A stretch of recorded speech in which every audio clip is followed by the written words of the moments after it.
US Secretary of State John Kerry is calling on Israel and Palestine to continue working on a peace deal. Israeli Prime Minister Benjamin Netanyahu says the American diplomat is paying lip service to terrorism against Israel. Daniel Ranches reports. John Kerry is stepping away from the white-hot furnace of Middle East diplomacy with a warning to all concerned.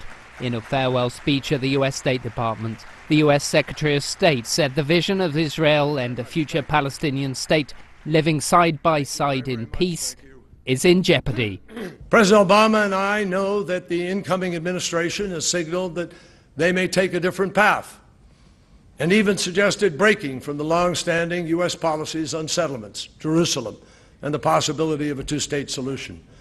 That is for them to decide. That's how we work. But we cannot, in good conscience, do nothing and say nothing when we see the hope of peace slipping away. Kerry's own efforts to broker a deal were abandoned in 2014, leading to an extended period of tension between the US and Israel.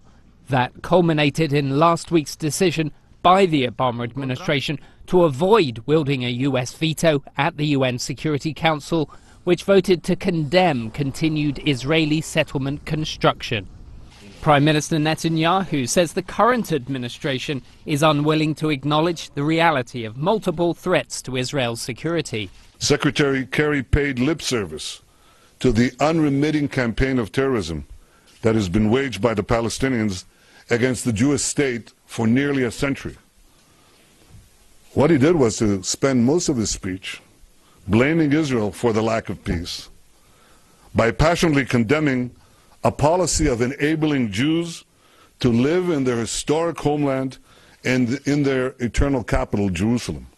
President-elect Donald Trump's expressing strong support for Netanyahu, including mutual opposition to the Iran deal, tweeting, "We cannot continue to let Israel be treated with such total disdain and disrespect. They used to have a great friend in the US, but not anymore. The beginning of the end was the horrible Iran deal, and now this, UN. Stay strong, Israel. January the 20th is fast approaching." Donald Trump has indicated that he would be willing to send his son-in-law, Jared Kushner, to broker Middle East peace.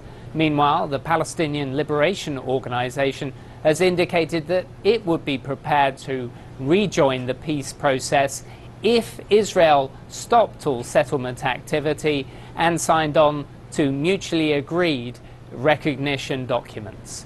Daniel Ranches, CCTV, Washington.